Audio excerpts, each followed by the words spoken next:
up here in Napa Valley with Canon Thomas to learn about wine. Hey! Cheers. Welcome to Napa. Thank you. It's gonna be a good day. Welcome in, folks, to Streamathon 2024. We're here at Silenus Winery with none other than one of my favorite alumni in the history of the universe. Everyone say hi to Canon Thomas. Hi, Canon. Yay! Hi. So, Canon, tell us your TMB story. What's your association with the program for the people who don't know? Okay, well, I actually started out as a song girl in 2013. And then after 1 year of that, I had so much fun traveling with the band and just sort of that whole spirit environment. I decided to join, and I didn't play an instrument. Well, I played piano growing up, but of course, you know, you don't have to play an instrument to join the band. That's so right. I was in the horn section. For 2 years, right? 2 years. Yeah. Yep. 2 years on song? 1 year on song. 1 year on song and 2 in the band. Yep. Which one did you have the more fun in? I won't do it. I won't put you on the spot. Obviously, the band is more But you fun. were there when I They're was totally working with the horn section. Yes. So you're one of my people. I am. You're one of my goofballs. This is Dad. This is Dad. Yeah. So we're out here in a vineyard, right? And we're learning about the process of making wine. But the reason we're learning about the process of making wine is because you, as your career right now, are doing. I'm a wine educator. A wine educator. Yeah. Okay. So a little bit of background. So I started out in sales. Okay. After college, I really wanted to be in the wine industry. USC doesn't have a viticulture program, but somebody should work on that. But essentially, I fell in love with wine when I was in school and was working for a distributor for a long time in sales, but was really passionate about education. And a colleague of mine alerted me to a job up here based out of Napa as a wine educator. So I applied, took the chance, and just moved up here about 6 months ago. And now you're here. Now I'm here. Doing wine education. In the vineyard. All right, so now you're gonna educate us on wine. Okay. If that's okay. For sure. So I know there's regions and areas. Which region of the valley are we in? Do you know? Yes, so this is Napa Valley. Napa Valley is subdivided into different AVAs, so American Viticultural Areas. So we are in the Oak Knoll district of Napa Valley. The Oak Knoll district. And so we're towards the southern end of the valley. We have obviously the valley floor, and then we have 2 mountain ranges. So we have the Mayacamas and the Vaca, and those 2 mountain ranges were formed a long time ago and created this valley where we grew grapes. And so what are the benefits or what are the differences in being at the southern end of the valley? So the southern end in certain parts are a little cooler. Up in Calistoga, St. Helena, it's really hot. And the reason the south end of the valley is cooler is because we have a little bit of influence from the coast and the San Francisco Bay, San Pablo Bay. Sure. When you get a little bit more north, you have a little bit higher elevation, and the mountain ranges actually protect against a lot of that coastal influence. So Sonoma on the other side of the Mayacamas range gets a lot of that coastal influence because they're not as protected. Napa is pretty hot here. So whereas Sonoma, for instance, would grow a lot of Pinot Noir, it's too hot to grow some of those grapes here in the valley. Okay, but so what grapes really thrive here on the Napa side? So Cabernet for sure, Cabernet Sauvignon. I'm sure we've all had a Napa Cab, which is about half of the valley is planted to Cab. Okay. You see a lot of other Bordeaux grapes here as well. So Merlot, Petit Verdot, Malbec, Cabernet Franc. And then as far as whites, you're going to see a lot of Chardonnay, and Sauvignon Blanc actually is becoming increasingly popular out of Napa, but there's not a lot of it planted, so it's in high demand right now. Interesting. Why is that? Is it just? I don't know. I think people got tired. I think Chardonnay went through a stylistic change when consumers wanted really big, oaky, buttery, high alcohol Chardonnay, and I think trends sort of swing like a pendulum. So I think now people are preferring leaner, lighter styles of wine, more refreshing, maybe a little less alcohol. Okay. So I think that's partly just the consumer market wanting maybe a little bit lighter style of wine. So you're telling me this. Let's say I'm a savvy-minded Marshall business person. Yes. Like I'm gonna go. All right, we're gonna Sauvignon Blanc. We're gonna head up to Napa and start planting some grapes.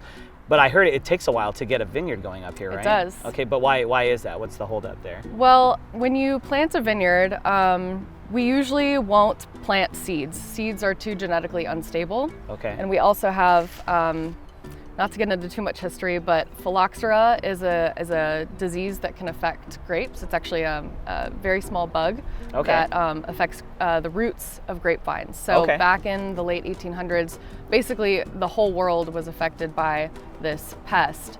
And the only solution that was found was grafting vines. So phylloxera is native to America, to North America. We have North American vines that are also indigenous to here, but they don't produce very good wine. So these vines are, a lot of the vines we're using in California and in the US are actually European vines that were brought here. But the European vines are not resistant to phylloxera. The North American vines are, because they, evolved alongside simultaneously with this pest. So when you plant a vineyard, you're usually getting grafted vines. So the rootstock will be Native American vine, and the canopy will be European vine. So Vitis vinifera.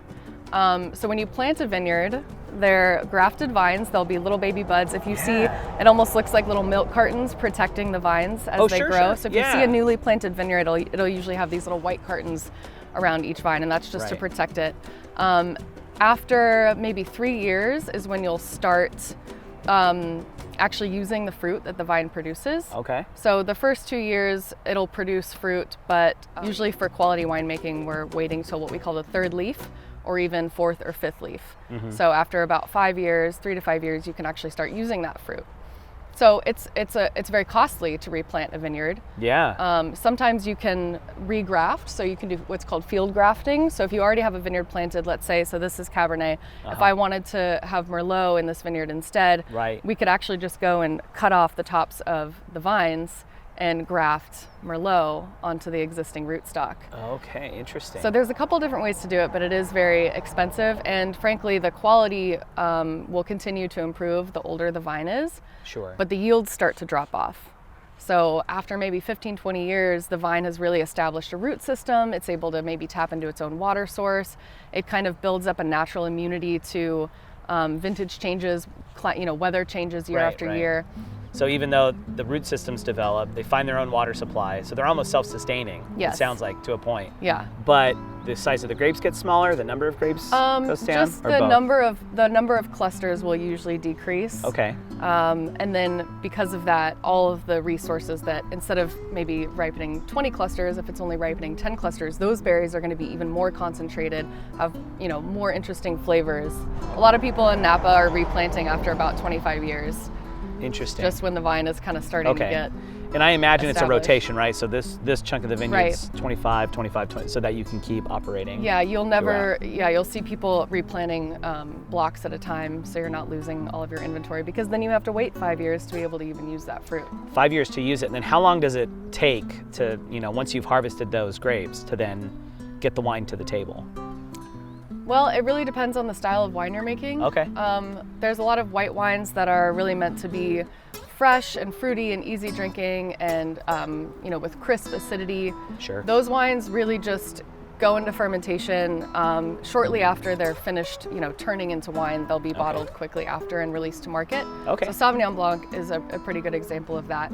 Other white grapes like Chardonnay maybe go through a barrel aging regimen, so maybe they'll be released a year after harvest. And then wines like Cabernet or Bordeaux blends, depending on the winemaker, usually those are sitting in barrel for maybe 12 to 18 months, maybe even longer, 24 months before they're bottled. And usually there's a period of bottle resting as well before wines get released to the market, because when you bottle a wine, sometimes it tends to be kind of, especially for reds, kind of tense. It's just maybe possibly gone through filtration, so they're a little closed off. So it doesn't have the life, that openness that we are familiar with. And tannins, which is the astringent, like structural component when you taste red wine, that comes from the grape skins and stems. Tannins take some time to sort of soften. So if you have, maybe today we'll taste like an older vintage of Cabernet. So we're gonna taste wine today? We are gonna taste wine today. Shocking! So Cabernet is a very tannic grape. So some time in bottle will just sort of help. Those tannins Smooth those actually out. will polymerize over time, become larger molecules, and settle out of solution. Polymerize? Polymerize. God bless you. There's some science involved in winemaking. What is that? What's that word? What's that mean? So the molecule chains become longer as the individual molecules. Oh, polymer. Yes, like Polymerize. Like polymerize. Yes. Clearly, I'm a musician, not a And so scientist. when the molecules get so big that they are no longer able to stay suspended, they'll settle out. So when you open a really old bottle of red wine and it has that sort of grit on the bottom, Sure. those are usually tannins that have fallen out of solution. That have become polymers. Yes. And So they're we at call the that bottom. sediment. Yeah. Sediment. Yeah. Okay, look at that. It's all coming together. So you described the parts of the vine. We've got some vines here. We do. Wow. Wow. So Look at that. what do we have? So you said words you've already used, canopy and root Yes. system, right? Yep. I'm assuming this is the canopy. This is the canopy. This would be the scion right here. The scion? The scion. Ooh, what's the Yeah. scion? It's just the trunk. The trunk. This, you can see, this is permanent wood. So this is actually a great time to visit the valley. We just experienced bud break. So bud break happens in the spring when you start to get a series of warm days. It'll sort of signal the vine to start producing new growth. Okay. So this is all new growth, of course. These arms are permanent. So they'll stay here. When the vine was young, it looked a little bit like this, and they were trained along the trellis wire. Okay. So this will stay, of course. We'll get shoots coming up out of here. A lot of people in Napa like to train what's called vertical shoot positioning. So you'll get shoots growing up this way. And then they grab the wire. And then you can see little tendrils from last year. The vine will, so that's what keeps the vines, because a vine is a climbing plant. So in nature, it would be, trying to find a tree or something nearby to sort of use as its structure. Grab so onto. we've given it its own structure, and someone will come and train the new growth. How do you train it? Is it like band camp, a whistle and reps? Well, or it'll what do you do? start, you make them do horn calls. Yeah, horn calls, burpees, and the whole like. horn Okay, burpees for so sure. so it crawls up, grabs the wire. Yeah. But how do you? So obviously it takes time. It does. How long does it take to get up these here? will grow pretty fast. Yeah. Just honestly, this has all happened in a couple of weeks. So Wow, the new okay. growth comes pretty fast. Neat. And then what'll happen after that is flowering. So you'll see little clusters of flowers that will turn into berry set or fruit set. Mm-hmm. So originally the clusters they'll look like little tiny green marbles. They're really hard. Over the period of the growing season, those grapes will continue to grow. They'll get a little softer and they'll become more translucent. Yeah. So even for white grapes, the skins will be kind of like a golden or maybe even a pinkish color. So they'll soften, they'll swell up, and then that leads us into harvest, which is usually around August for especially the white grapes. So it's that quick, huh? So it's almost May now. Yes. And it's just boom, boom, boom. Summer, June, July, August, and then the grapes are ready to go. Wow. Yeah, it all happens pretty fast. Okay, so it grows, harvest season happens. How long, so if we look down this whole row, with how long does it take to harvest everything? Is it a day that the folks can come through and knock it out? It depends on how good your crew is. Yeah, sure. So a lot of people harvest in the middle of the night because you really want, when you're harvesting grapes, you want them to be picked cool. Ah, okay, smart. That makes sense. Yeah. If grapes get too warm, they're liable to start maybe fermenting inside, or there's a possibility of oxidation as well. So you want to keep the clusters intact. You don't want a lot of skin splitting open because, of course, that can introduce bacteria, sorts of other things. But oxidation is a concern as well. Sure. So you want to pick really cool, get the grapes to the winery while it's still, cool outside. Okay. Sometimes it comes down to logistics. Sure. If you only have 3 tanks, you can't can't do 5 picks. Ah, okay. Because you have 3 fermentations going, or 3 fermentations available, essentially. Okay. So a lot of times it comes down to logistics. If everything ripens at the same time, sometimes you're a little bit screwed. You have to take wine out of the tank maybe before it's done fermenting and shuffle things around. Or maybe try to rent tanks from another. Yeah, exactly. Oh my goodness. Okay. But yeah. But I love it. See, it's very similar to sort of the band in college sports, because sure, a lot of it's artistry and what you bring to it, but then there's the logistics, right? For sure. The game happens how it happens. Maybe the team wins a game you didn't think they were going to win, and now you're going to a Rose Bowl or whatever else it is, right? How fun.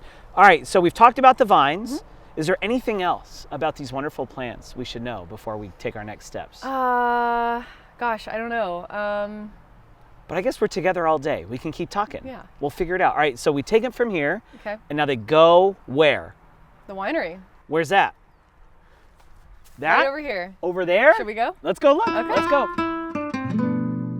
All right, folks, so we've made our way from the vineyard. Go ahead and check that out. Good freaking gravy. Look at this. It's God's country out here. And so we came up from the vineyard and we made our way up to, we're by the vats, right? Yes. So what's this piece of equipment right here? This is what we'd call a pneumatic press. Pneumatic press. Or a bladder press. Okay. Unsexy words for a very sexy piece of equipment. Love it. So essentially, this is a really gentle press. So Okay. inside, there will actually be like a collapsed balloon. Oh, And wow, there okay. will also be kind of like a mesh sieve, like Like a sieve, yeah, okay. on the outside. So what will happen is you'll put the grapes in this In the balloon. outside of the balloon. So the balloon is collapsed, and then the balloon will slowly inflate Like this, okay. and press the grapes gently against this sort of mesh Against the sieve. layer, and then you'll have wine sort of slowly trickle out. Neat, and then where does it go once it trickles out? Well, usually directly into a tank. Into one of these tanks? Yeah. Okay. So, and the tanks are used for fermentation. Awesome. You can see they're glycol wrapped, so that helps us be able to regulate temperature. Glycol wrapped. Glycol, yeah, it's like a sleeve of glycol. So that helps keep the tanks cool, and you really want fermentation to stay at, it depends on the type of wine you're making, Sure. but you want to keep the temperature pretty cool and consistent. Okay. Because actually heat is one of the byproducts of fermentation. So when the yeast sure. start Yeah, of consuming course, sugar yeah. to turn into alcohol, it also will release heat and carbon dioxide. Now, I know what glycol is, but why don't you explain it so that Brett knows what glycol is? I don't know that I could. All right, well, we'll look it up later. Okay. So it keeps it cool, but you're right, the heat. Back in the old days, if Yeah. before we had stainless steel tanks for fermentation, if a vat got too hot, the yeast will actually die off prematurely, because yeast, if they get too cold, will just sort of go to sleep. If they get too hot, they'll die. Okay. So, So then if the yeast dies, then there's no more. then you have a stuck fermentation, which is a whole other issue. And then what And happens? it's really hard to get fermentation started again. You'll usually have really? to add new yeast, more nutrients. So you don't want a stuck okay. fermentation. Here at the winery, they have their own vineyards, they make their own wine, but there's also other wines being made here, is that Yes. correct? So this is called a custom crush facility. Okay. So in Napa, of course, there's a lot of really big wineries with a lot of funding. There's also a lot of really great independent winemakers that don't necessarily have the backing of a big company to be able to create a winemaking facility. Sure. So smaller independent winemakers will use a facility like this to make their own wine, and they're essentially renting, tank space. They usually still, buy their own grapes, buy their own barrels, but Okay. yeah, it's kind of like a co-op. There's a lot of wineries awesome. like this in Europe. Oh, sure. Yeah. But that would make sense in this co-op idea. You have somebody who's just really crack whip. They know how to make wine, and they don't have to go and find the capital to Right. build a whole.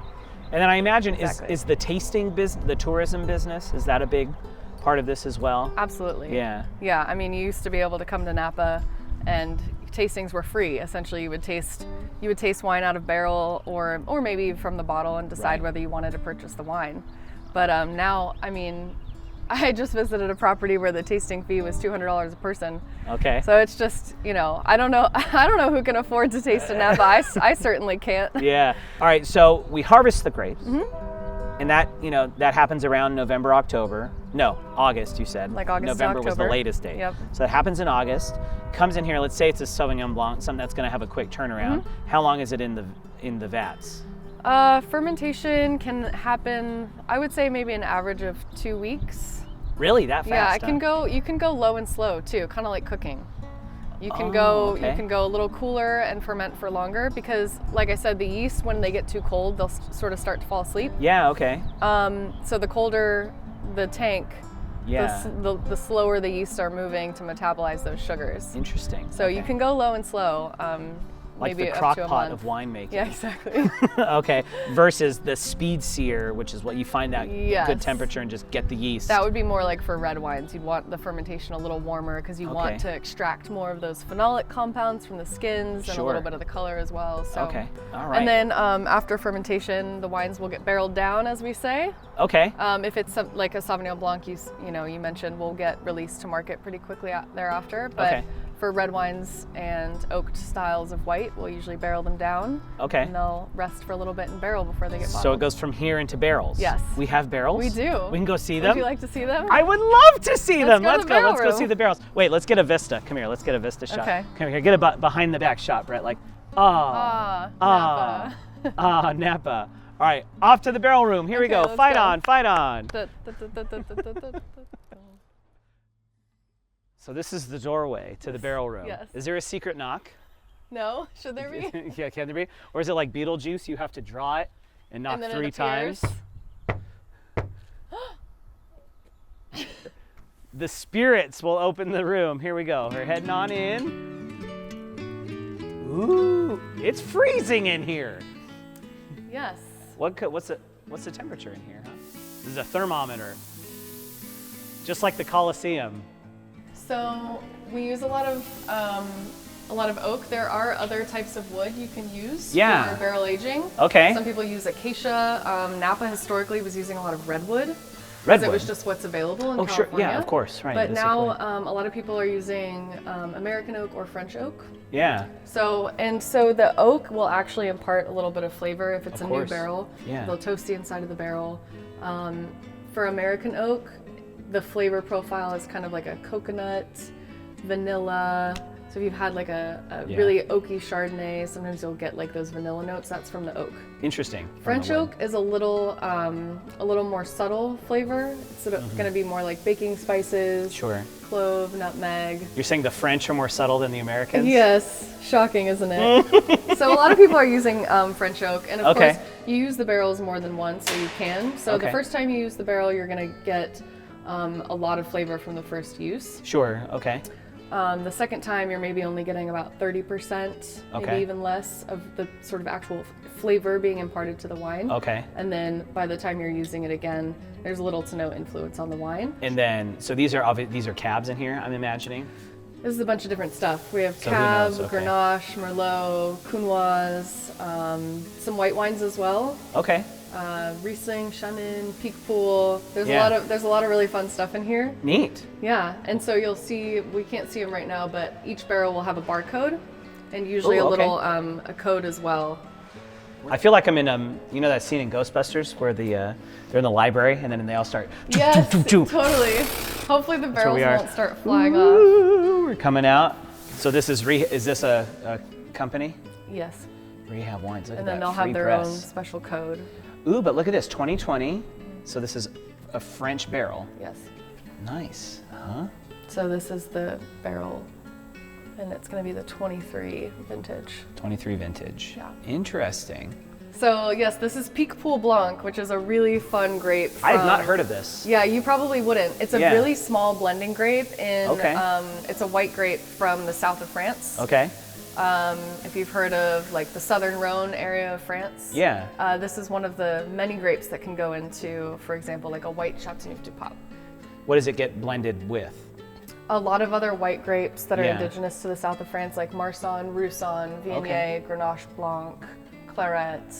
Fascinating. Yeah. That's cool. That's fun. It is. These are some of my favorite white wines from the south of France. Why? What's so special about them? They kind of get like a waxy texture. They're just like sort of a richer character. Okay. It's hard to describe. A little bit floral, a little bit waxy, kind of like yellow apple. So this is the bung, and this goes into the barrel. Yes. And they pop this out. Now, how are they testing it? Yeah, so you can use what's called a thief, and you can pull a a little bit of wine out of the barrel. It's called a wine thief. Wine thief, okay. And so we do that quite often. We'll come and taste out of barrels here. Winemaker will see how things are tasting, make decisions accordingly. That's cool. Let's come back. We come back this way? We can. We can. Let's do. Look what I found. I found a ladder. Uh-oh. All right. I'm gonna go up there. You don't have to follow me, Canon. No, I know. All right, here we go. Looky there. Don't fall. Oh, I won't. Wow. How's it feel? You know, it's interesting. It's funny how much brighter it is up here. Yeah. I mean, duh, the lights are up here, but you can really see just how many, and then there's that whole other room over there with all that wine. Brett, hand me the camera. You would think it'd be warmer up here. It's not. It's not. Surprising. French oak is hugely expensive. A barrel will be around $1,200. Interesting. For a new French oak barrel. Wow. For a new one? For a new one. Okay. Yeah. And then a used one? Sometimes $50. If a winery is only using new French oak and they just want to get rid of their barrels, they'll just offload however they can. Yeah, for sure. Interesting. All right, so we saw the vineyard. Mm-hmm. We saw the tanks. Yes. We've seen the oak. We've seen the barrels. Now. Should we taste some wine? It goes in a glass? Hopefully. It goes in a glass. All right, let's taste some wine. Let's taste some wine. Let's get off to the races. Here we go. Watch your foot. There's a forklift. Don't fall.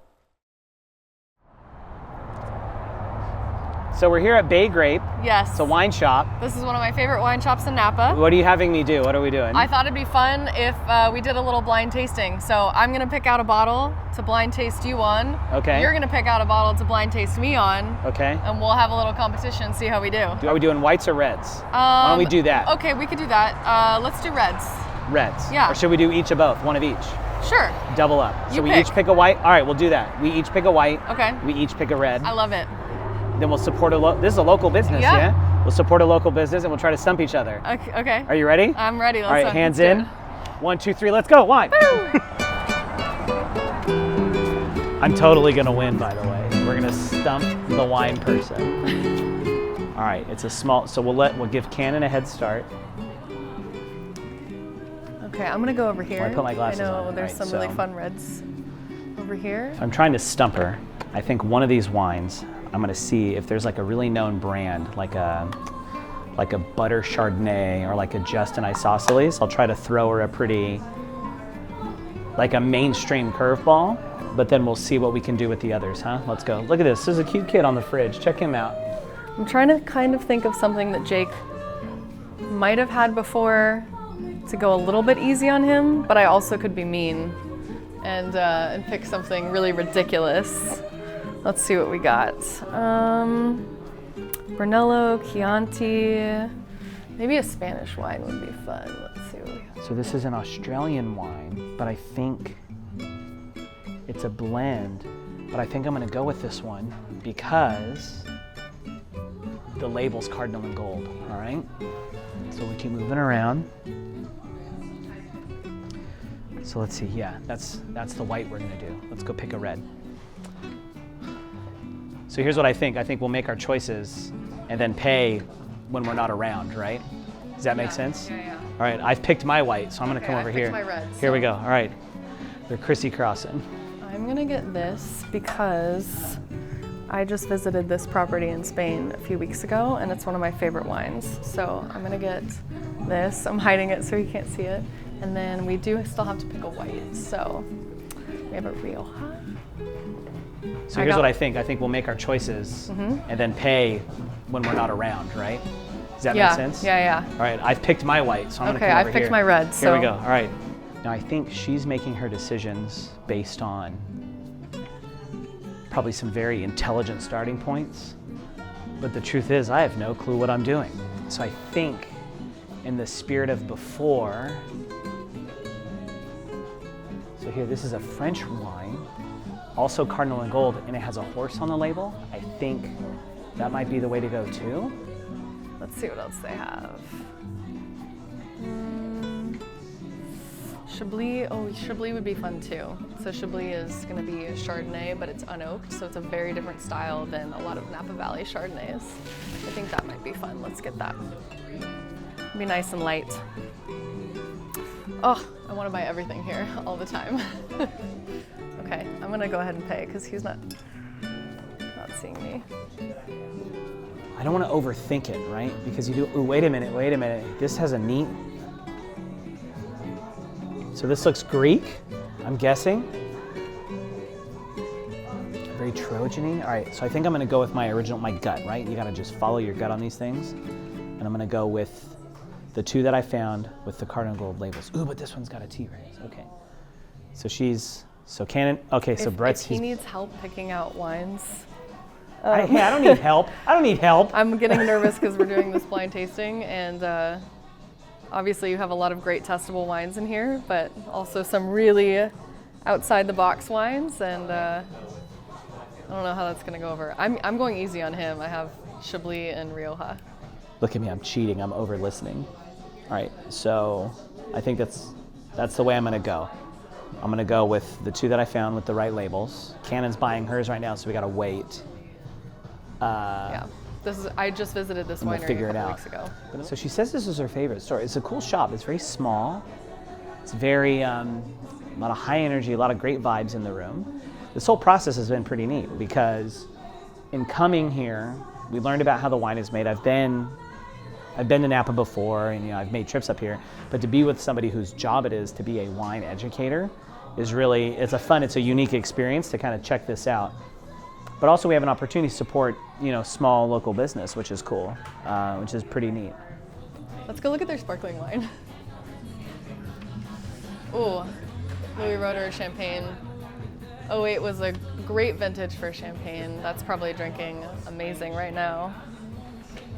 Let's see, what else do they have? Oh, they got some big boys. That'll get the party started. Oh my gosh, it literally says party starter. Hilarious. You gotta let something speak to you, jump out to you off the rack, all right? All right, so Canon's made her purchase. All right, she's going around the corner. Here we go. Hi, we've done it, we've decided. All right, so I'm going with this one. Okay. And I'll explain the shenanigans. Thank you for letting us bombard your shop, by the way. So there you go. Oh my gosh, great pick. So the only reason I picked these is because the label is red and yellow, and that's our school color. Oh, cool. Awesome. Because I have no idea what I'm doing. That one is super not fair, too. What she did, or what I did? No, what you did. Well, thank you so much for having us. We're part of our shenanigans for the day. Are you ready? I'm ready. All right, we're off. Thank you, Megan. It was a pleasure. Kind to me. We'll see. Okay. I'll have to report back. All right, so we have our wines. Yep. We each got two, a red and a white. Red and a white. Now we're going to... We're gonna head to No Love Lost tasting room. Okay. And I have some wines to taste you on. And you're gonna teach me how to taste wine. I'm gonna teach you how to taste first, and then we'll do our blinds. Let's do it. Let's rock and roll. Fight on. Let's go. Let's go. Fight Let's drive the cars now before we drink the wine. Yeah. Well, this is my favorite tasting room in downtown Napa. Recently opened maybe 6 months ago. And Jay is the winemaker. He's hosting us today. I really love the wines. He's doing things that not a lot of people in Napa are doing, kind of breaking the boundaries surrounding different grapes, different vinification methods. He works with family-owned farms. Everything is carbon conscious. I'll let him talk more about it, but. Thank you guys, much love. Yeah, thank you. We are based in downtown Napa. We're really proud of that. We're pushing for change in the space. We're hoping to develop a sense of inclusivity and otherwise maybe exclusive feeling industry. Wine is for everyone, and we really want to open the doors and invite everybody here to come and have a little piece and hopefully fall in love. So Jay, what drew you to winemaking? Was it the artistry? Was it the business nature of it? Just how'd you get into it in the first place? Yeah, I think that there was an attraction to the level of connectivity to the earth and a sense of place and appreciating the present that really brought me to this and cemented my footing here in Napa. And people leave all walks of life and professions and financial security to come and put their hands in the dirt and do something real. Yeah, and as you said before, we were talking before we started rolling the cameras. You're the face of this tasting room, right? And but you mentioned you like to let the art speak. You like to let the wine speak. But you are an artist. You're a musician, right? You have a little bit of musician background. Yeah. I did music in another life. I'm an audio engineer by trade, so live sound production work, played in bands, and I feel like this is an extension of my creative side, and I'm very fortunate to have found that something found me and allows me a medium to continue creating. And what's unique about this spot and your tasting room down here? What makes you so cool?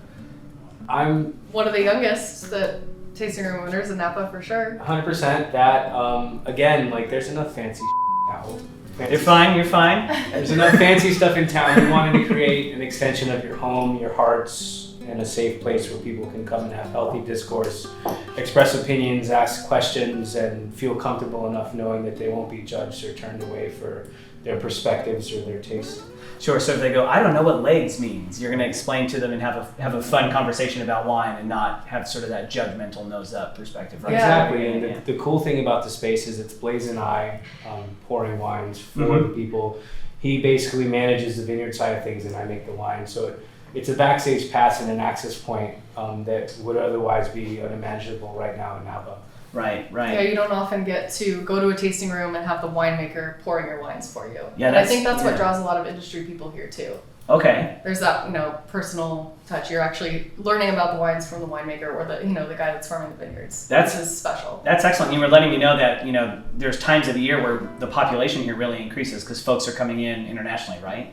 100%. Yeah, and I feel like, from my perspective, Napa's a magnet for passion, for a heightened level of intellectualism and culture, and we're a farming and an agriculturally centered community, but the people that are involved in this farming come from law backgrounds, from politics, from owning big business, from tech, from other art forms myself, and we all get together and work really hard for a few months out of the year, and there's a sense of camaraderie that comes from it. Right, that's thrilling. And so your tasting shop, it's open longer than other ones, is that right? Later? Yeah, so we again, an access point for people that are already working in the space or that want to visit. So when we designed the space and we designed our operation, we wanted to keep the doors open a little bit later so that the people that were working in production in the cellars and doing wine sales and wine education could come here after work and continue having those discussions, and hopefully we spark interest of people from outside of the valley to come and interact with the people that are actually making the wines and growing the grapes. So it creates a sense of communion from what we call civilians or people out of the industry and people that are here with their boots on the ground. Got it. And so a typical tasting room, it closes when? Dinner time? Is that what's normal? Yeah, 5 or 6. 5 or 6, and you're open until 10 o'clock. We're open till people leave. Exactly. Oh, excellent. And the evenings honestly become this beautiful thing where all walks of life come, and wine becomes a great social equalizer and cultural bridge between them. And I think that is the most important thing about wine. It's not how it makes you feel or how it tastes, but what it builds between people. That's excellent. And so Canon, you've organized a tasting for us. Yes, I have. And we're going to taste some of Jay's wines. We are. I'm excited. So I know I have 3 children. I don't have a favorite kid typically, but of the wines we're going to taste today, what's one that you're exceptionally proud of? Maybe there was a challenge that got in the way and it turned out really great or something. It's so funny that you use the kid metaphor because that's what I do when people ask me my favorite. There's a tie back to USC here with Diogenes, and Diogenes inspired a label for the Riesling that you'll taste today. And I think that, to me, no matter where I'm at, what I'm doing, Riesling always has a home and is always going to be one of my favorites. And I just happen to also make it. So tying it back to USC and my preference, I would say the Riesling. The Riesling today. Well, Jay, I appreciate it. Thank you for having us. This will be a good time. Thank you. All right. Appreciate it. We're ready to rock and roll? Let's do it. All right. Let's taste some wine. Let's taste some wine. All right, fight on. Let's go taste. Here we go. So we're down here, the heart of Napa, downtown Napa, right outside of No Love Lost, the tasting room, Jay's tasting room. So let's see, we saw where the wine grows, where the grapes grow. We saw the vats, we saw the barrels. We did. We saw a tasting room. I've put on a wine tasting hat. I borrowed this from Canon.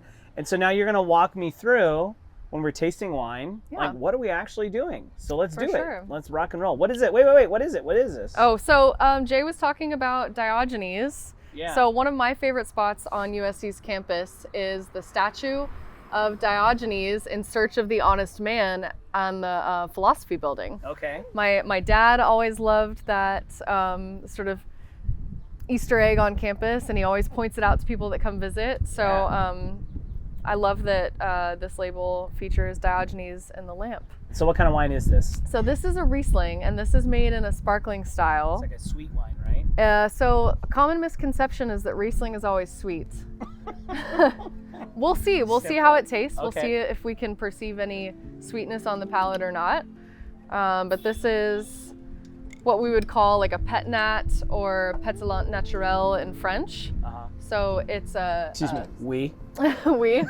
So this is a sparkling wine that was made from just a single fermentation. So not to get super technical, but traditionally champagne is made using 2 different fermentations. So you make the base wine first, then you put that wine in a bottle, add more yeast and a little bit of sugar to the bottle, cap it with a closure like this one, like a little crown cap. And the wine will go through a second fermentation, and that's how you get the carbonation in the bottle, because like we talked about, carbon dioxide is a natural byproduct of fermentation. Sure. If a wine is fermenting in the vat, of course that will end up, God knows where. yeah, being released into the ambient environment. But if you create a closed environment, the carbon dioxide will infuse into the wine. Okay. So that's how traditional sparkling wine is made.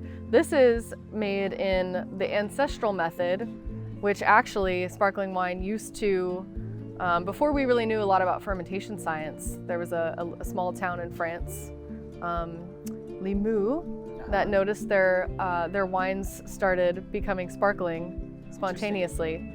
And that was because they had bottled the wine before it had finished fermenting. Oh, okay. So the fermentation wasn't complete. They're not done. So after they had bottled it, wine, you know, some bottles started exploding, or the ones that didn't explode, they would open up and taste, and it was fizzy. And so actually champagne used to be made that way as well, but like people think Dom Perignon sort of invented sparkling wine. Actually, the opposite happened. Dom Perignon was tasked with trying to figure out what on earth was going wrong with the bottles that ended up being sparkling and try to stop it from happening.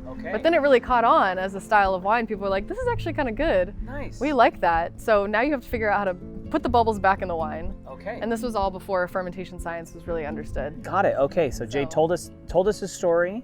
We have this sparkling wine. We do. All right. So what? I'm gonna grab it. Can I grab it? Yes, you grabbed it correctly. So now, we do want you swirl sparkling wines? I do, because it still sort of lets the aromas. I just do it by habit. Why am I? But why? Why am I? Because you've been well trained. Yeah. Well trained. So we usually swirl wine because as the liquid creeps up the sides of the glass, those volatile compounds will come out more easily. Sure. They're really carried by alcohol and other esters. So we swirl wine to kind of get the aromatics going, open it up a little bit, and then we always smell first. We smell first? Because we're tasting. And so much of what we taste is actually smell. You sure? So we swirl it, we smell it. This has some pretty slow, the legs are slow moving. So that tells me that there's probably some sugar in there. Yes, that could be an indication. Okay. Look at what you know. Look at what I know. Yeah, people like to comment on the legs, and really there's no indication of quality you can get from looking at legs. Sugar content? Or tears. It's either, yes, sugar or alcohol. Okay. Which I know that this is a low alcohol wine. So there could be a little bit of residual sugar in this wine, like you said, because the tears are falling more slowly. You're spinning it way fast. Like I'm doing this real gentle, like. You don't have to be that gentle with it. I don't? It's sturdy? Yeah. Sturdy reason. Give it a good We Brit just level. gotta keep it level. All right, shall we? Cheers? Cheers. Let's give it the old 1-2, the old college try.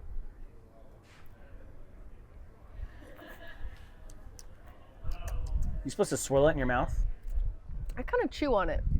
Yeah. What? Like not full swirl like mouthwash, but you just kind of coat your palate. You just I kind of chew on it a little bit. Chew the liquid. Yeah. Okay. I'll try again. Because especially since this is sparkling, watch. Give this a good swish, like you're like mouthwash. Like you're doing mouthwash.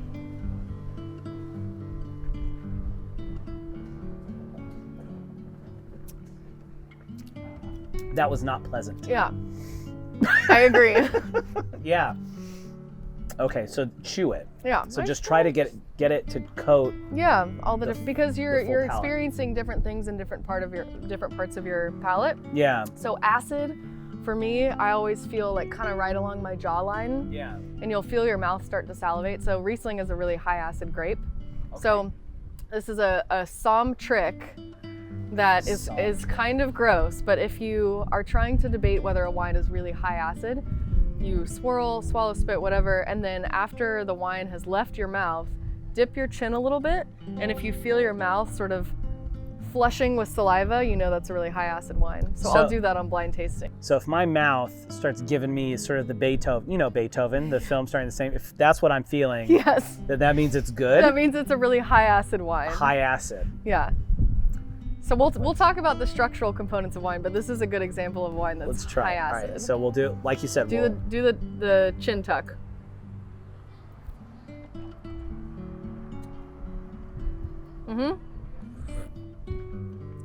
Yeah, I started. If you almost drool, that's a high acid wine. See it? Yep. There was 2 spits on that one. I know. Wowzers. Okay, so Yeah. So that's your body. You know, you can Yeah. assess a wine structure from your body's visceral response to that wine. to how it. Okay. Yeah. So high acidity is going to trip off your saliva glands. Excellent. Yeah. That's a do you darling think? wine. Oh, I love it. Now This let is me one of see. my favorites. Can I give you some more descriptors? For sure. So give me I'd some love good that. wine vocabulary. So I had, so it has a nice nose. Yes. That Smells means good. smell. For all of you keeping score at home. Yes. The legs, everyone always says it. Oh, it has nice legs. Yeah. But I don't know what they're talking about. Well, we can look at the color too. You know, The color? This has kind of like a pale lemon, green flints. It You almost notice looks like it's a tiny bit cloudy, and that's because again, it's not filtered. The fermentation happened in the bottle. In the bottle. So Because it was yoinked. There's a little bit of yeast It in was there. yoinked early. Yeah. Because you said it was single fermentation, right? Yes. This one? Yes. So that means it was capped off and allowed to continue to fester, as it were. Exactly. Give me some other words. So Riesling, as a grape, will typically give you like lime zest, stone fruits like white peach, maybe even towards like nectarine, apricot. Riesling is what we call a really aromatic variety. So it tends to be very floral. So if you smell it, it has like generally floral, kind of like white flower aroma. Also, a little bit of, this is going to sound weird, but petrol is how we say it in the wine community. Yeah. But some Rieslings, especially from Germany and especially from the Mosel region in Germany, will have this petrol aroma, and it's very pungent and it's very identifiable. Okay.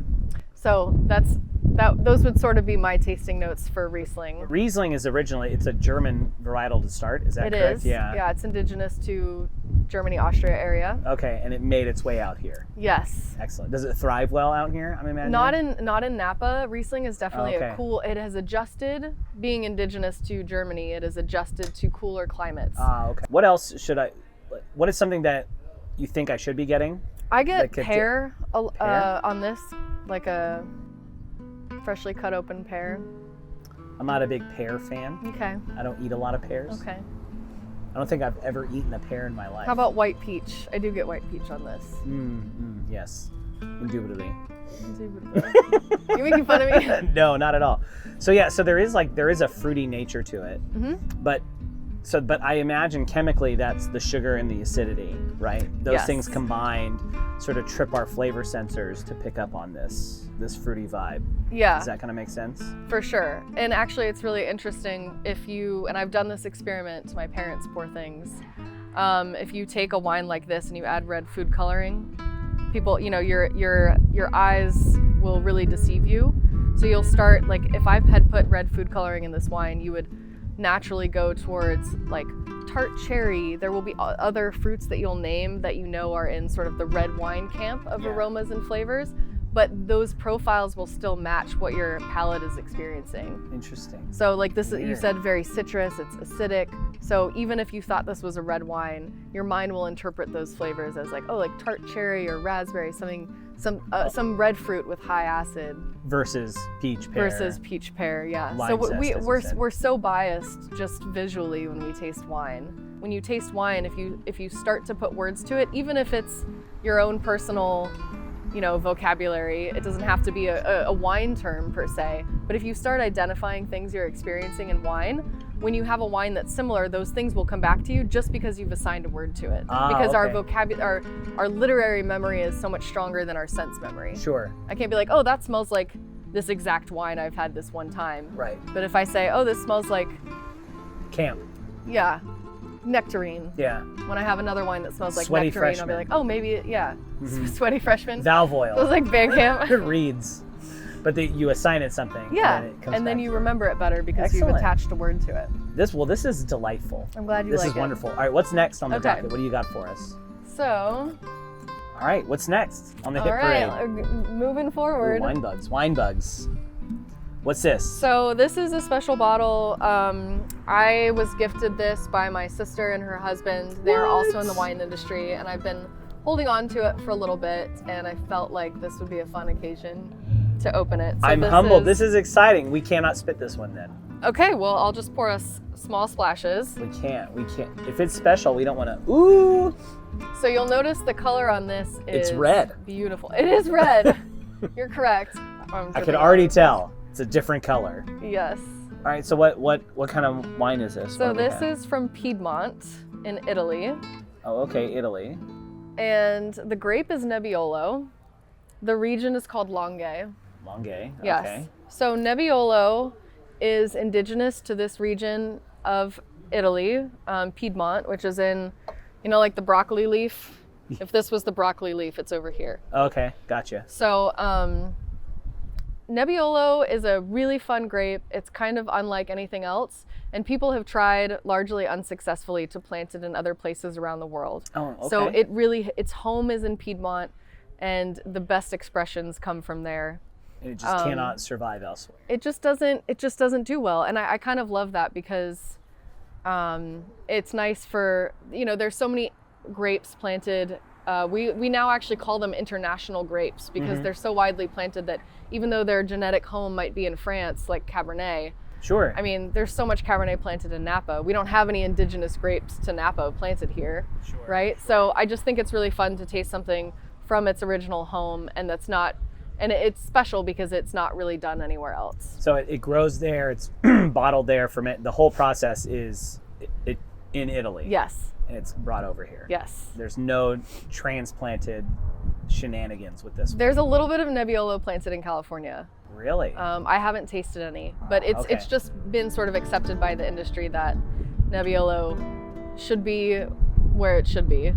Don't like champagne, right? Well, yeah, I mean, Champagne is from Champagne because that's a protected geographical indication. Right. So if we make sparkling wine in Napa, we can't call it Champagne. Correct. Right. Now there's some of those wines have been grandfathered in. Now they can say California Champagne, like Corbel, but they got around that law. The French become very angry when people try to label their wine as something that they've started first. I mean, So Nebbiolo as a grape gives this sort of brick red color. yeah, it's very red. Yeah. So you'll notice a lot of red wines are more ruby in color. This one, it's almost a telltale sign that it's going to be Nebbiolo if it's this sort of brick red color.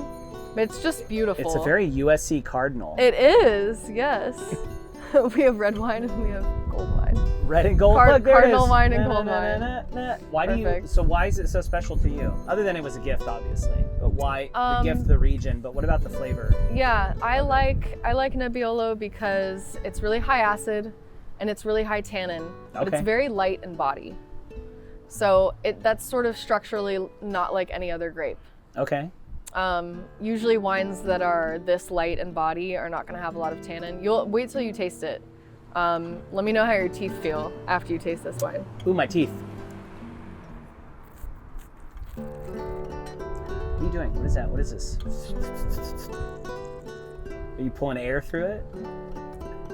I do it out of habit. So Now what I'm is- embarrassed. Don't be embarrassed. So what's that? So just like swirling will aerate the wine.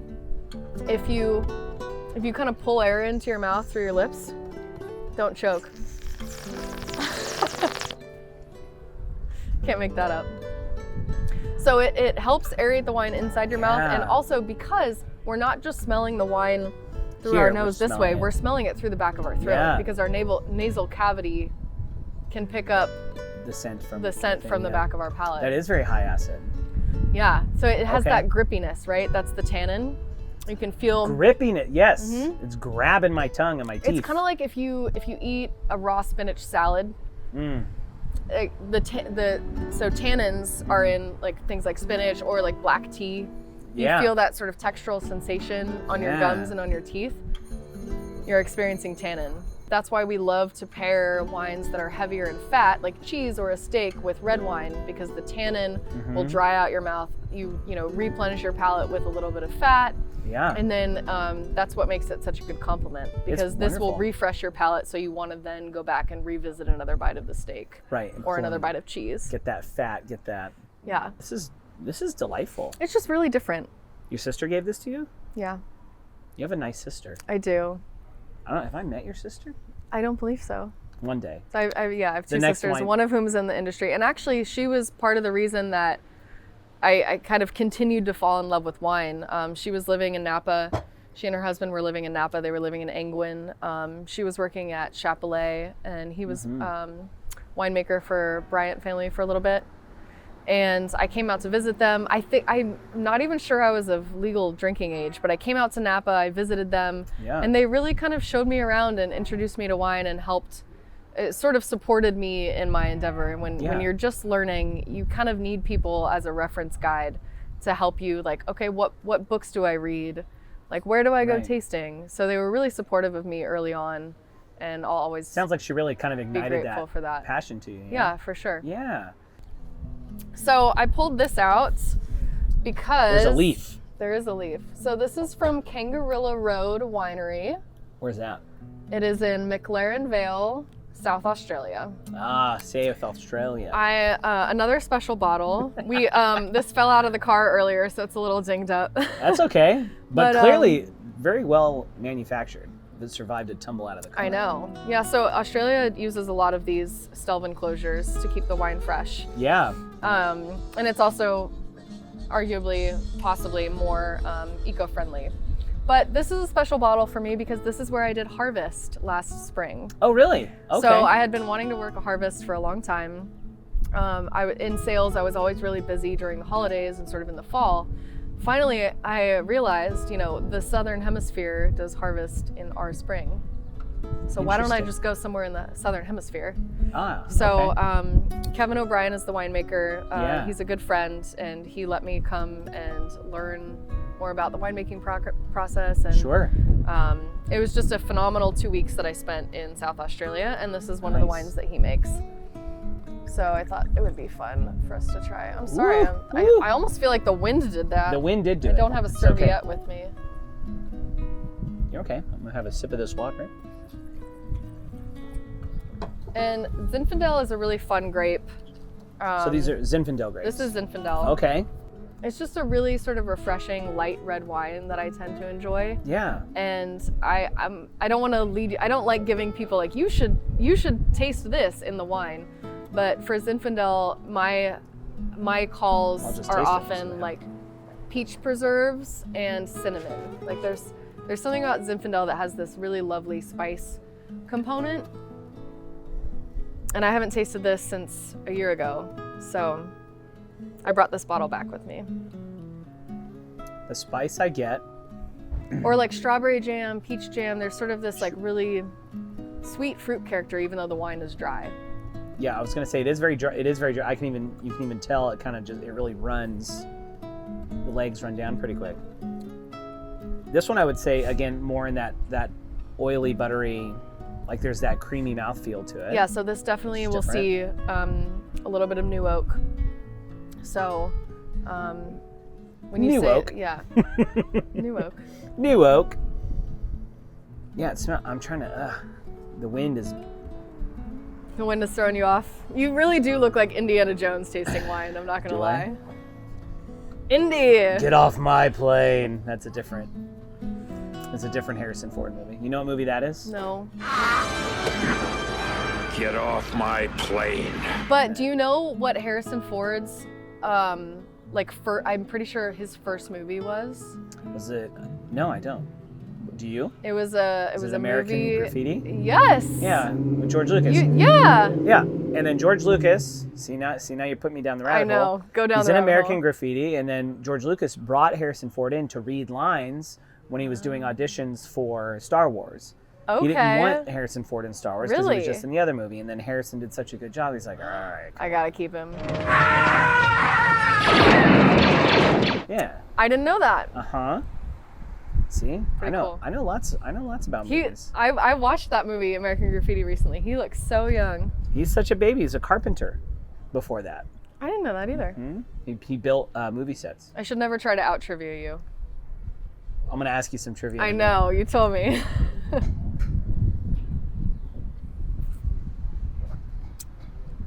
So it's a Zinfandel grape. Yep. Definitely tastes different than the other one. Good. It should. It should, right?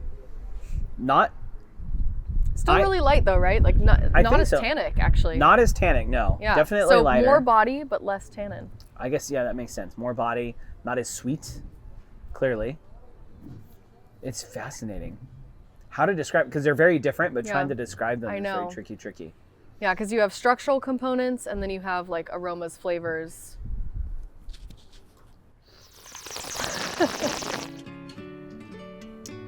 And really at the end of the day, it's, do you like it? I like this wine. I think it's lovely. I do. It's delightful. Well, there's very few wines someone said, hey, I brought this back from such and such country. Why don't you share this with me? And I go, wow, that's awful. You've made a bad decision. No, that's really good. And you know, Kevin's wines always, for me, have a really savory component. And that's a great word.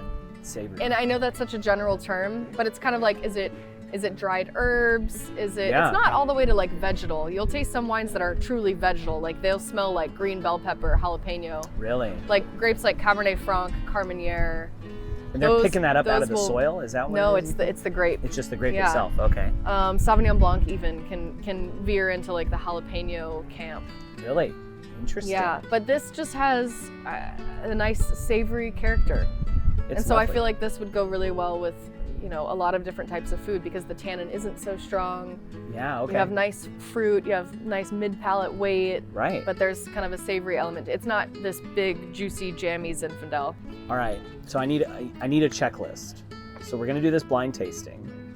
Yes. What are the things I'm looking for to try and ID this thing? I mean, use your own sense memory. So if you're like, oh, this smells like my grandma's cherry pie, if something comes to you. Okay. But generally we try to assess acid, tannin, both of which we've talked about. Tannin. If it's a white wine, you're not usually gonna have any tannin unless maybe it's...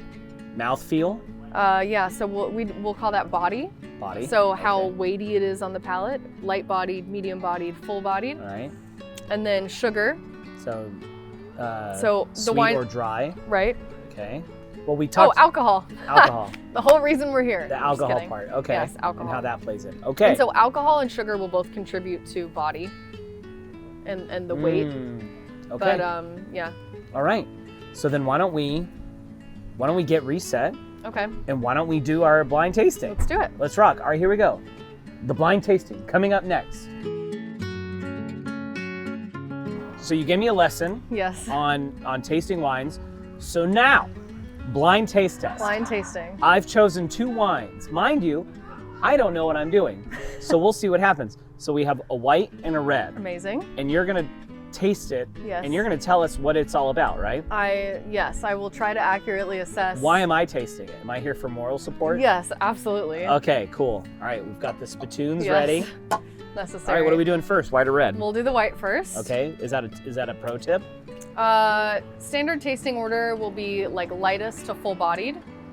So we always like to taste white wines before red wines. I mean, not always, right? But okay. Yeah, generally we'll do whites first. Let's do it. Let's see. I already love the way this smells. I'm just, whatever you do, I'm gonna.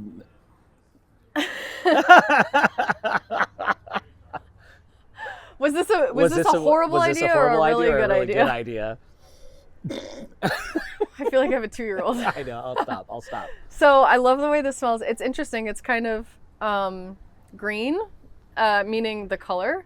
Like it's kind of like a greenish. Yeah, that's why I picked it. Tinge, and it smells. I know this isn't chilled because we didn't have time to chill it, right. But it does smell very much like an aromatic grape. Like when we were tasting the Riesling earlier, it kind of has similar aromatics. Oh, so that's what you're to getting. Riesling. Yeah, because it has floral notes. It has citrus for sure, but more on like the lime, lemon lime. I'm getting ginger. Ginger. Or maybe I'm just trying to like. Are you trying to steer me towards Gewürztraminer? I- Because ginger is a classic call for Gewürztraminer. Is it? Yeah. Well, so Gewürz on the palate, Gewürztraminer and Riesling are sort of similar aromatically because they're both what we call an aromatic grape. Sure. But Gewürztraminer on the palate will have almost no acid, and Riesling will be really high acid. Okay. Righteous. When are we gonna drink it? Whenever you want. No, you're doing since it. you love looking at the legs, I'm looking at the legs for an indication of potential sugar. Okay, I'm gonna taste mine. All right. I get like a kind of a green apple thing too. Mm-hmm.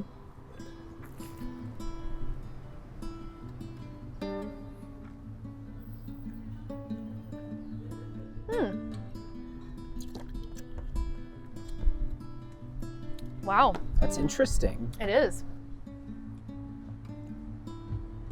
Definitely has some acid, but it has kind of a like tropical, kind of a warm quality to the fruit. Yeah. It does. So Riesling from like Alsace can be kind of like that warmer, riper character. I'm not saying that I think that's what it is, but Okay. I don't know. It's you, got a really nice texture as well for a white yeah, I wine. like the body. Not as there's a creaminess to it, but not as oily as the other one you. The Viognier. Yeah. It's really perfumed. Mm-hmm. It has kind of like a marzipan character. Ooh, yeah. Kind of like, So what do you think? What do you think it is? well, I don't know. Let me give it another taste. Give it another go. I'm excited. I'll have to read the bottle. It I kind don't of feels remember. like Riesling, but with more like vanilla, sort of creamy character. It might be a blend. Could it? That would be mean. Megan said my choices were mean. And it might be, I'm pretty sure it is a blend, Okay. but we'll see.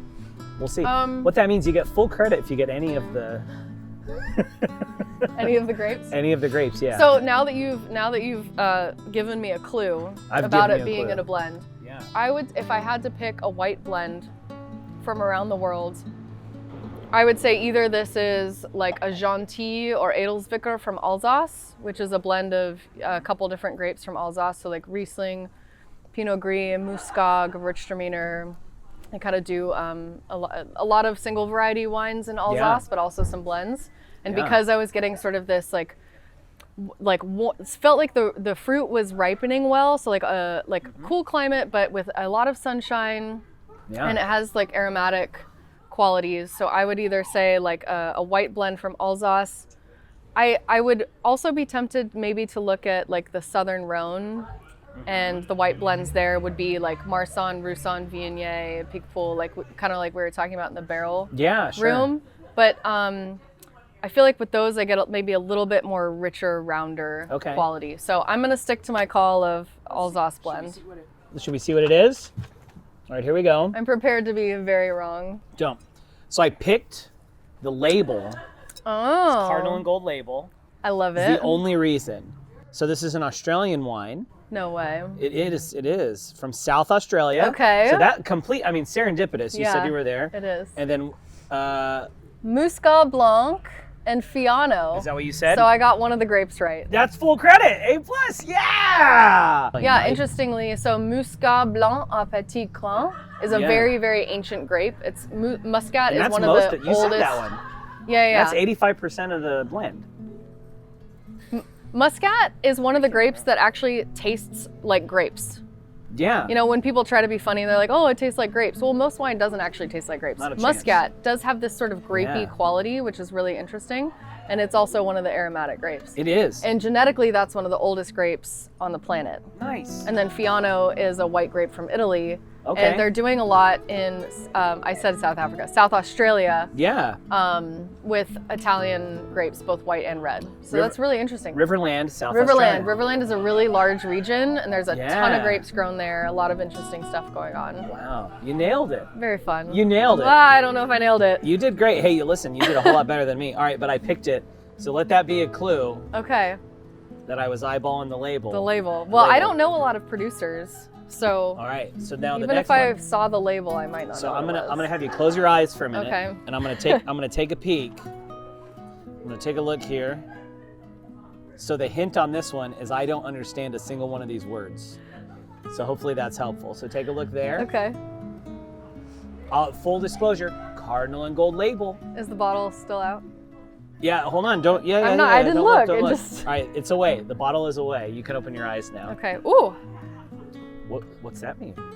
Ooh. It has a lot of aromatic intensity. Like it just snaps out of the glass. Yeah. So I'm trying to look at the color. So. You tipped your glass so far. You wine people. I see I know. this. You're like sitting there.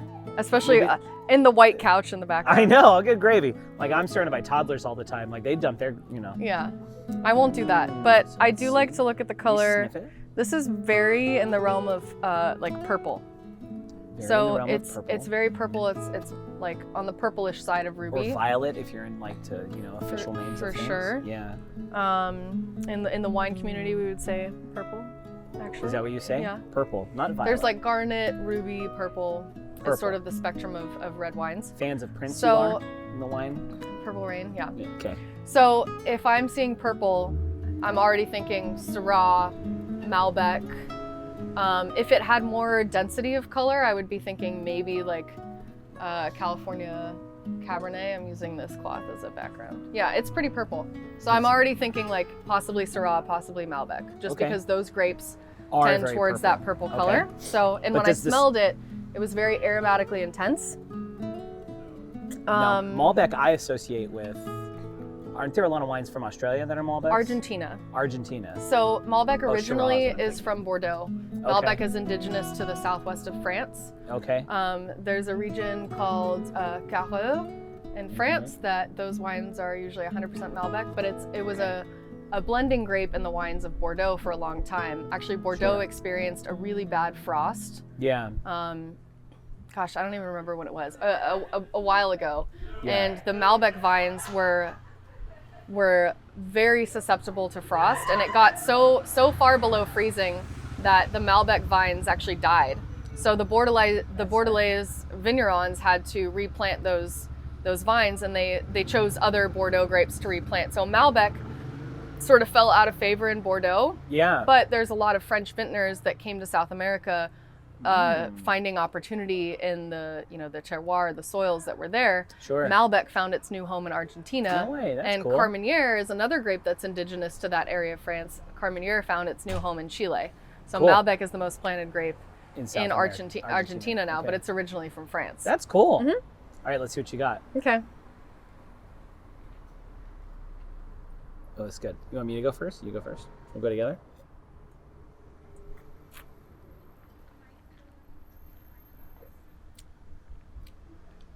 So structurally, you're never going to stop doing that.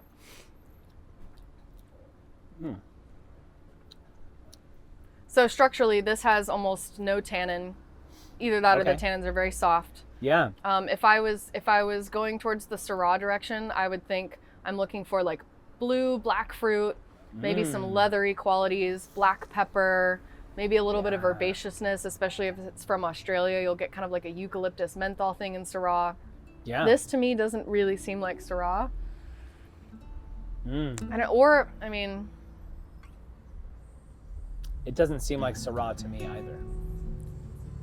Syrah from Washington gets kind of like yogurty, and Syrah from the Northern Rhone gets kind of smells like dirt in a nice way. Now remember, I didn't know any of these words on this bottle. I know, so I'm tempted to say it's Northern Rhone Syrah. It's either Northern Rhone Syrah, or I don't see this being Malbec, really. Is there some other similar grape to Syrah? Well, Petite Syrah is nothing like Syrah, Yeah. but a lot of people assume that. Okay. I haven't so tasted a lot of Petite Syrah. It's kind of rare to find like a bottle of 100% Petite Syrah. Usually that's used as like a minor Yeah. blending grape, and it's Petite Syrah, Petite Verdot are often used as blending grapes. Okay. But no, this is really stumping me. You already stump it. It's stumping me. I'll say it's Syrah from the Northern Rhone, but I'm really not sure. Okay, here we are. So again, Cardinal and Gold label. It's fucking Beaujolais. Is it? What's Beaujolais? Beaujolais is Gamay is the grape, and it's so funny because I literally just blind tasted someone on a Beaujolais last night. Yeah. Is it And, tricky? And he thought it was Grenache from Australia. So we're just all over the place with We're all over the place, but this is very So- French. Look how French it is. Yeah, so let me see the bottle. Mise. Because it says red Beaujolais wine on here. Oh, so it's Fleury. Fleury is one of the crew of Beaujolais. Okay.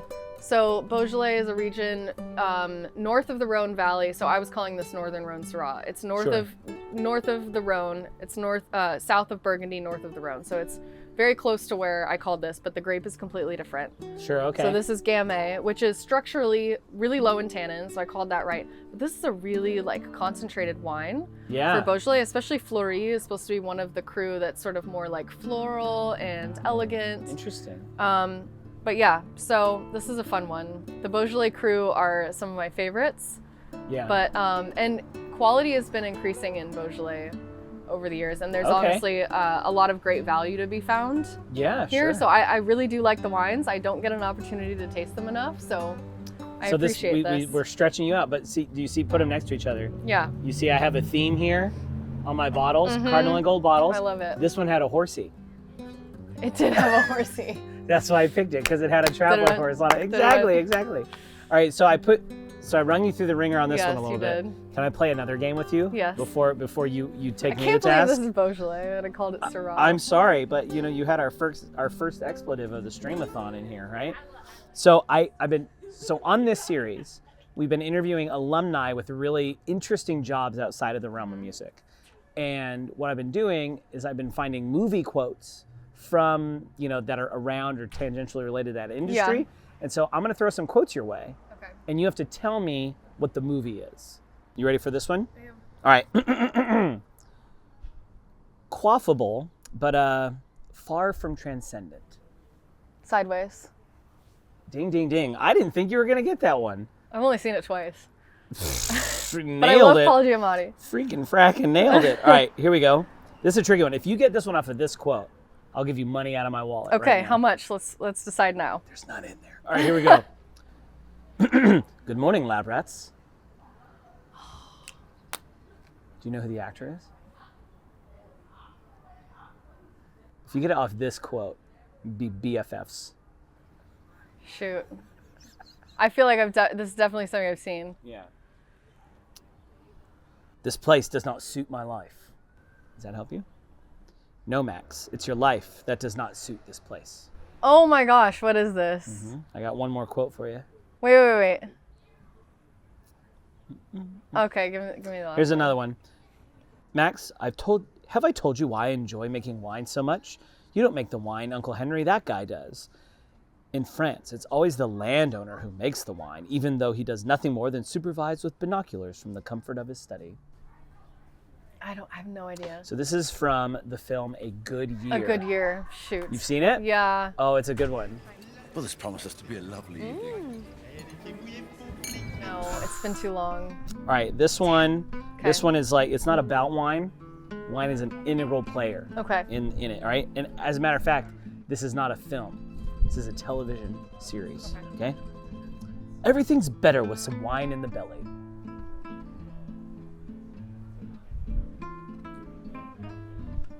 No? I don't know, The Office? No. The Office. That's What how is- most offices are. No, it's not The Office. Here's another one. That's what I do. I drink and I know. Oh, Game of Thrones. Game of Thrones. Of course. Ding, ding, ding. Of course. Both are Tyrion. Tyrion, yeah, Yes. Tyrion The accent Lannister. helped, I will say. Dragons do not do well in captivity. How do you know this? That's what I do. I drink and I know things. again, this movie has nothing to do with wine. Okay. I don't think there's even a bottle of wine in the film. Okay. But there's a very notable wine quote, and I think you'll get it.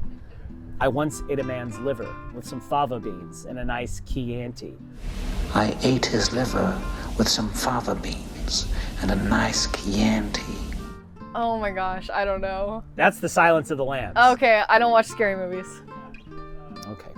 I got Sorry. one more, all right? You said these were wine movies.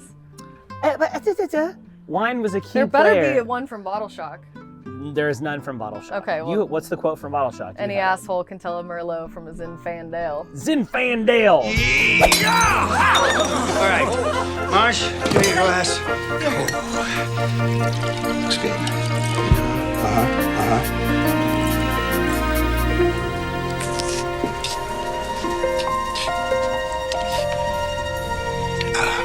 baby! All right, here we go. Ready? Okay. May I have a sip? I have to work. It's a British accent, by the way. I don't think you're going to like it. Well, if you ask me, the bouquet is a little too robust for a Merlot, but then again, I'm partial to the softer California grape. Is that the Parent Trap? It is the Parent Yes. Trap! Ding, ding, ding. Mrs. Vogel picked Oh that my, one. I for the love that win. one. Wow! She dug that right out of the Parent hopper. Trap, Yeah. yes. Starring.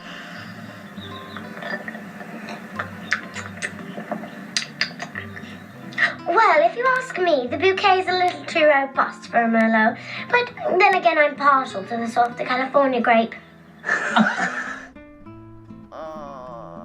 That lovely woman who actually passed recently. No. Yeah, but well, She she was a lovely woman.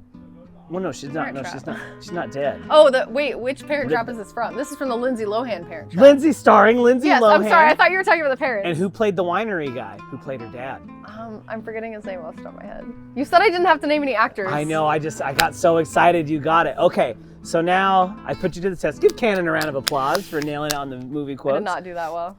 You did great. You did great. All right. So now you've tried the wines I purchased. Yes. Now I'm going to try the wines that you've purchased. Yep. And we'll see if I can actually. We'll see if you can call them. If I could figure this out. All right. Okay. We'll be right back. Fight on. Gonna be Cheers. crisp and Cheers. clean. Cheers. I can't drink it. I got to sniff it. Look at how pretty the color is on that. This smells like fire. I'm getting like big Yes. fire smoke. It's Meaty, red. smoky. Meaty barbecue. You know what this Yeah. smells like? It smells like a tailgate. I can feel it now. I'm on Truesdale. Mm-hmm. Truesdale on game day. Smells like game day. It Yeah, does. It has there's a little bit of like ooh, yeah, yeah. mesquite, bacon fat. It's got that meat on the grill and beer spilled on the pavement. Yes. Scent to it for sure. It actually does. True. So when a That's true. wine ages, it'll lose some of that fresh fruit character, and it will start to develop tertiary notes. So we call like any influence from winemaking, we would call secondary Yeah. notes. So that would be like the vanilla from the oak, for Sure. example. Yeah. Creaminess from malolactic fermentation, which is another like God bless technical you. thing. Oh, okay. But when we talk about tertiary aromas, that's usually from age. So you were talking Age. about like smokiness, like leather. I get like Yeah. cured meats. That's all going to be from bottle age, or you know, wine aging in barrel as well. But Should we try a sip? let's do it. Okay, here we go.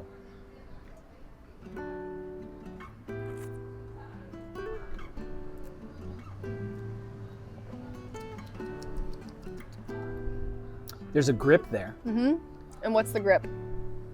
What's making the grip happen? The wine, Tannin. tannin. Yep. But the grippiness is smoother, right? The tannins are a little. The tannins will make, yeah, it's not They're not as rough as. not as grippy, Yeah. right? You know, this is kind of like, you know, sliding a little bit. Not a full blown like fall and grab on. you Yeah. know? Okay. I'm ready to make a guess. Okay. Bordeaux. No. We'll try again. You get 3 because you got 3 the first time and then you guessed it.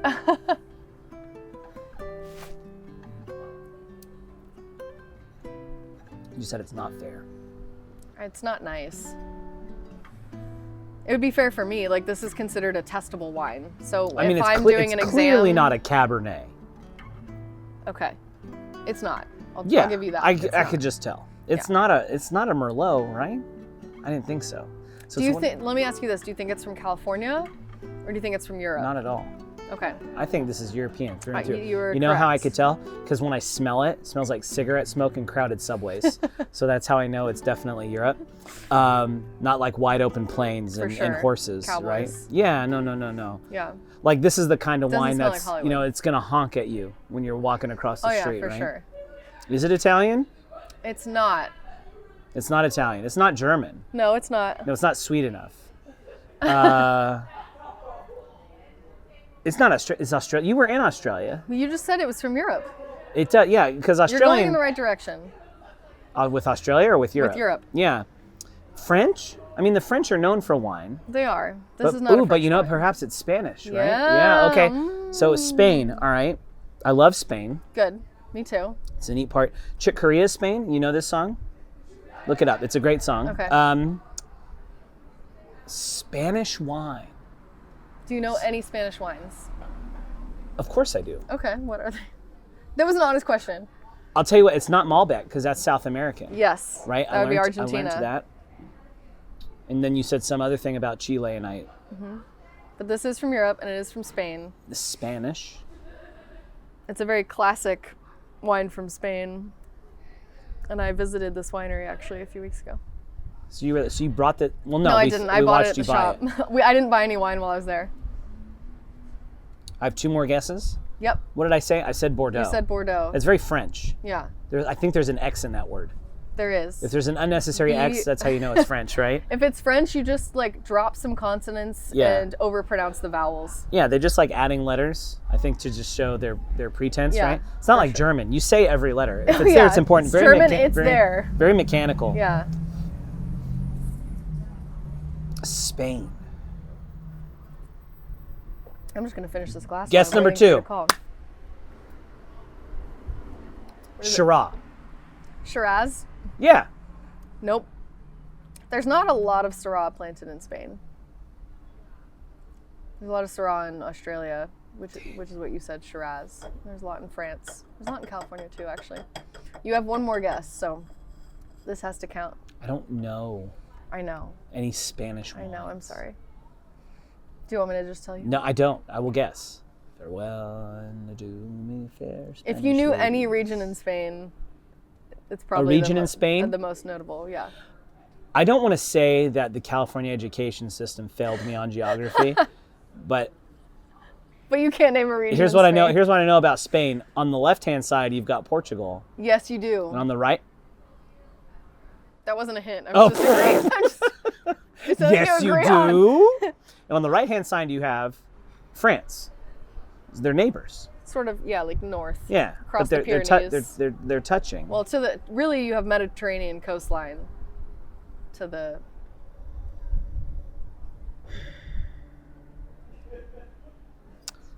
I have no guess. Okay. I don't know. What is it? This, like I said, this was unfair. It's Rioja. I'm sorry? Rioja. Rioja. This which I've never heard of. is- Okay, well, Oh yeah, okay. I've seen this word. Okay. so this is Lopez de Heredia. Oh.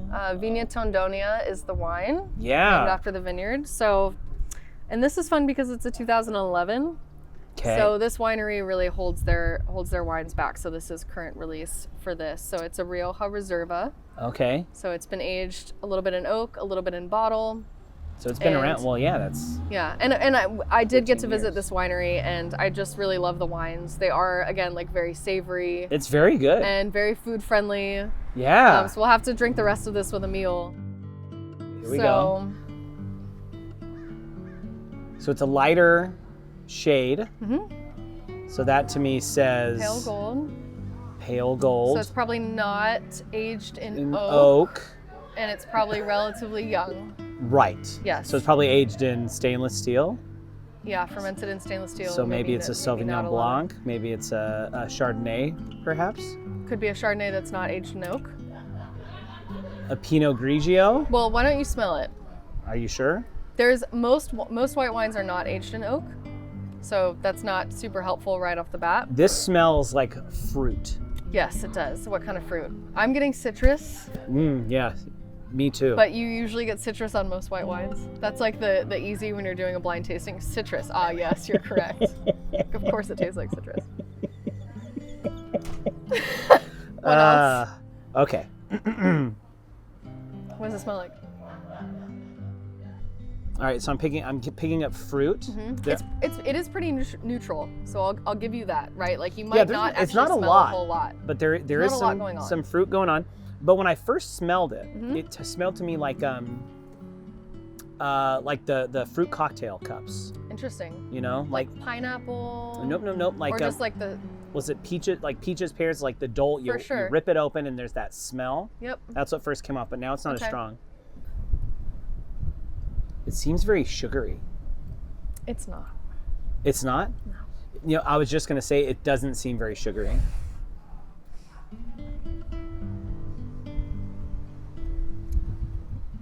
So, tell me about the structure. Does it seem as high acid as the Riesling? Not a chance, man. Okay. Nope. Not as acidy. Okay. Definitely not oily. Yep. Here's what I can tell you it isn't. Okay. This is not whiskey. I can tell you this is not. You are correct. Okay. This is not whiskey. Also, I know this might seem shocking. This is not a red wine. Also correct. Okay. So far, you're doing great. I'm nailing it. You have identified that I'm this is nailing in it. fact Okay. wine, and it is not red. And I'm fairly certain this was made from grapes. You might be right. I think I am right. Okay, here we are. So, interesting. Is it a blend? Honestly, is it a blend? It's not a blend. Okay. This is a single varietal wine. That's kind. And it is a grape that I know that you've had before, but I'm not sure if you've had it from this region before. I'm ready to make my guess. Mm-hmm. It's a Sauvignon Blanc. That is a great guess. That's not right? No. Damn. Hold on. Let's retake it. Okay. Here we go. We'll try it again. Do you remember when we were talking about the most planted white grapes in Napa? Yeah. We talked about Sauv Blanc and we talked about... Hold on. Well, hold on. Here, I'll do it. Let me do another take. Okay. Here we go. I took my sip. I'm ready to make my guess. Okay. It's a Pinot Grigio. No? Damn it. Okay. Let me try. Okay. We'll try again. Third take. Third take. We'll just do this until you get it right. All right. Take my sip. I've got it. Okay. What is it? Burgundy. Yes. Is it? Yes. No, it's not. Yes, it is. Oh my God, you can't make that up. That's not. No, it's not. So, show me the bottle. Okay, so this is from Chablis, which is... This is not Burgundy. Which is considered part of Burgundy. This is Burgundy. You called the wine. Yes! But what is the grape in white Burgundy and Chablis? I don't know. Chardonnay? Yes. Yeah, okay. I thought you were Look at me Get go. this guy outta here. Petit Chambly. Petit Chablis. Why is it so So Chablis is... I said Burgundy because I thought Burgundy wines were red.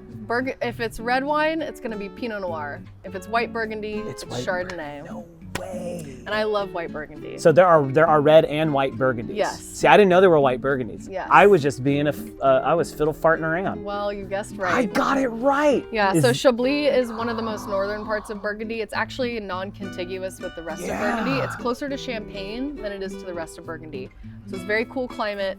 Chardonnay does not see oak. Ever. You know, usually Chablis will be an unoaked style of Chardonnay. Because it's cool climate. There's usually really good acid. This isn't as cold, and your perception of acid will change depending on the temperature of the wine. This so is really good. Not as acidic, but Chablis is I like pretty high acid. I like your white better than I like my white. Well, I thought yours was really interesting, and it was something I hadn't had before. Well, Canon, this was an absolute delight. Likewise. Thank you for housing us up here and letting me learn about your craft. I didn't know. I mean, obviously, I've been to tastings, I've done that sort of thing, but I've never had this sort of like up close and day long experience. So it's been an absolute treat. Thanks for having us. Thank you all for tuning in. Give Canon a big round of applause at home. Yay, yay, yay. Remember, she's an alumnus of 2 sections of the band. You were on the song. You were a song girl for a year, and you're in the Mellophone section for 2 years. So she's a double alum. That's pretty cool. That's pretty rare. So thanks all for tuning in. I hope you learned a lot about wine today. Enjoy the rest of the Streamathon and fight on! Fight on.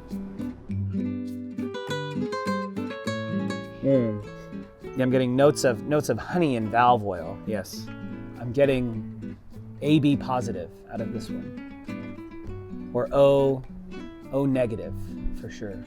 There's definitely grapes in this one. Grapes, yes, grapes. I think this wine seems very Transylvanian.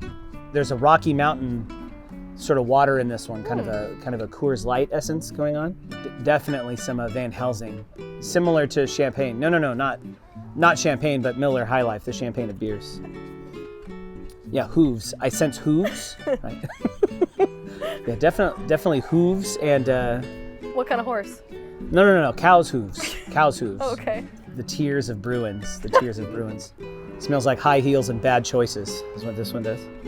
This is delightful. It's warm. Warm to the nose.